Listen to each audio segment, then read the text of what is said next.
Welcome to Television Sydney News. I'm Sandra Seagian. It's great to have you with us. In this week's bulletin, police crack down on speeding trucks, Campbelltown residents explore the new Darawal National Park, and street artists raise a record amount at a live auction.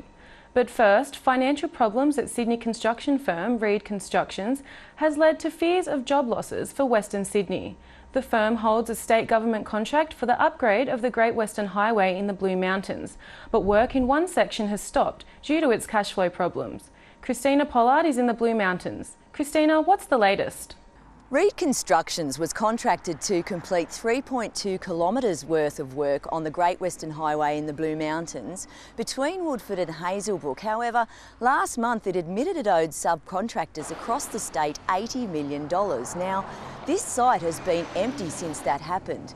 During a recent visit to the Blue Mountains, Premier Barry O'Farrell said he was expecting a report on the issue, but that he was confident the company could meet the RMS deadline of this year for the work to be completed. Let's hear what he had to say. We are confident that whatever happens, the construction timetable can be met. But opposition leader John Robertson said it was impossible for the company to finish the work by that deadline, and that in fact it might cost more and take longer. Let's listen to what he had to say. There's no way this project's going to be finished by the end of the year. When a contractor goes broke the size of Reed, when there's a re-tendering process that's required by government policy, the time lag will be anywhere between at least 6 months. So there is no possible way the Great Western Highway, the section that Reed is doing, is going to be completed by the end of the year. The situation's already led to some local job losses, with Katoomba's Mountain Cranes saying they've had to lay off 2 people and sell 1 machine because they're owed $30,000 by Reed. And that's the latest from Woodford. And 22 trucks have been taken off the road following police raids on 2 Victorian-based trucking companies. Operation Discovery was launched on Tuesday after a B-double laden with 65 tonnes of beer was detected travelling at 130 km per hour on the Hume Highway earlier this month. Police suspect 22 trucks from the 2 companies had their speed limiters tampered with, while 64 other infringements were issued to drivers. Nearly 100 other offences, including drug possession, fatigue and licence issues, were detected following inspections on trucks and drivers from other companies. A 40-year-old B-double driver was charged with 7 offences after allegedly attempting to bypass 2 heavy vehicle checking stations on Wednesday. He is due to appear in court next month. Companies face fines of up to $16,000 for tampering with speed limiting systems.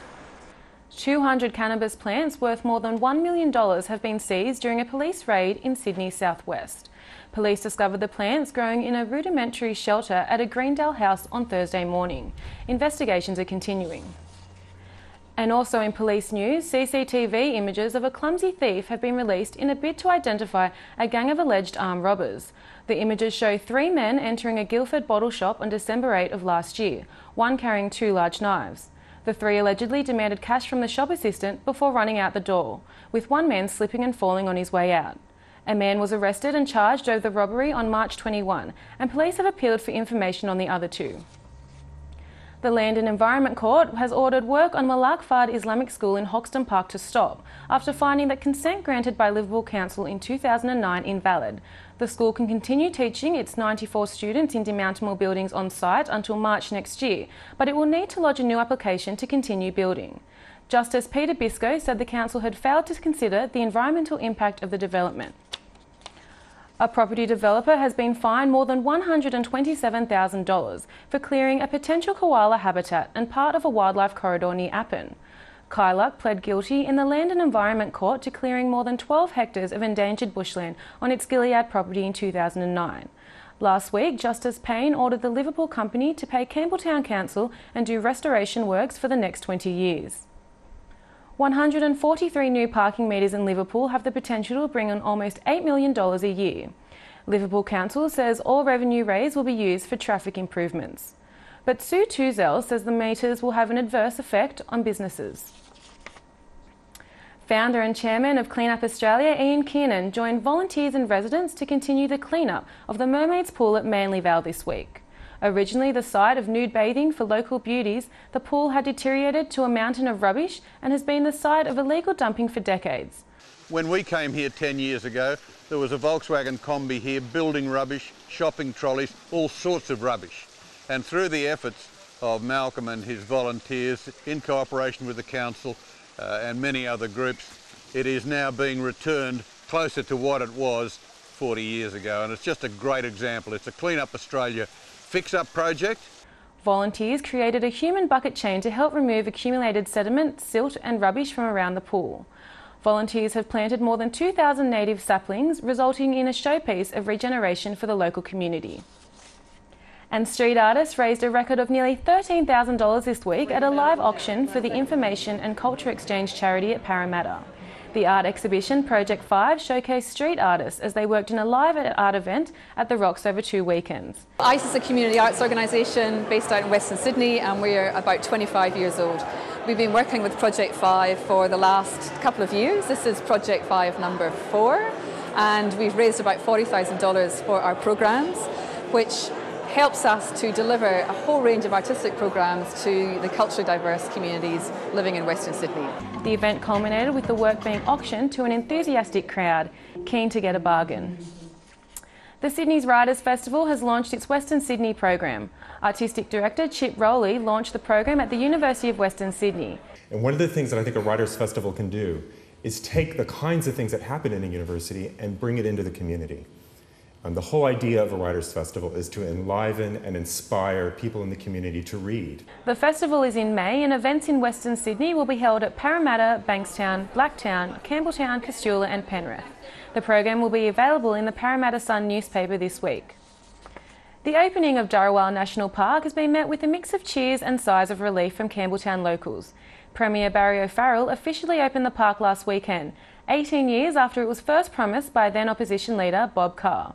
Pat Durman of the National Parks Association Macarthur branch said for her the announcement had to be seen to be believed.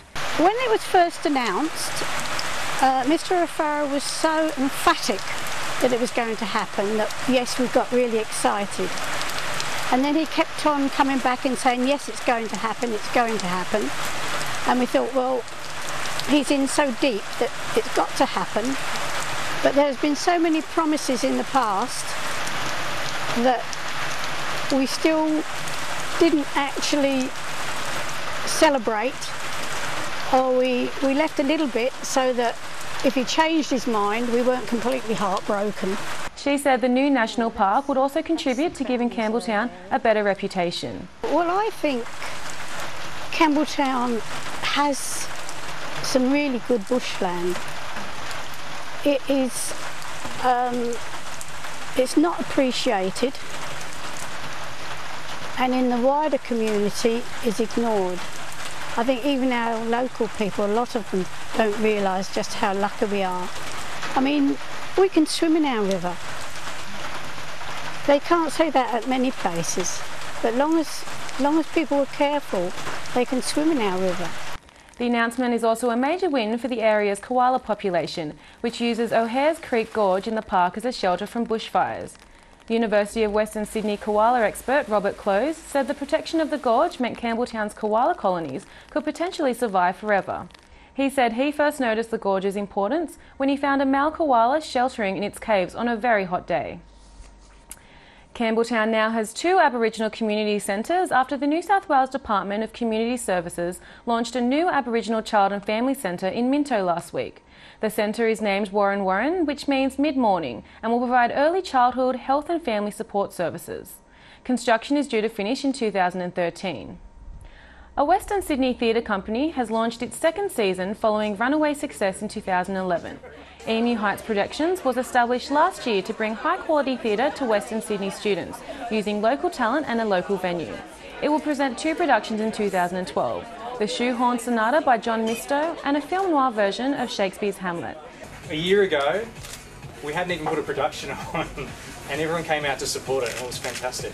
And now it's a year on, we've had 2 productions, with amazing responses from schools, students, teachers, local community, people coming to the theatre, which is great in Western Sydney, and it's all local. The company's first production will be staged at Penrith's Q Theatre in June.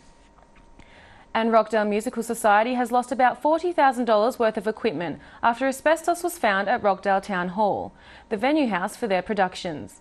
The site was closed down after the chemical was discovered during renovations. It's expected to cost $4.25 million to repair. The final resting place of some of Campbelltown's most historic identities is being overrun by noxious weeds. Those buried at the Presbyterian Cemetery include one of Campbelltown's longest-serving mayors, loyal veterans and the father of rugby league in Campbelltown. Councillor Rudy Kolkman said the people buried in the cemetery were part of Campbelltown's history and it shouldn't look like a home for snakes and rats. Council officers have inspected the site and the council will liaise with the Presbyterian Church, who owns the site, to offer help with initial maintenance. More than 38,000 people flocked to the Camden Show on the weekend, making it the second biggest turnout in the show's 126-year history. Australian Farmer of the Year ambassador Glenn McGrath was the star attraction at the event.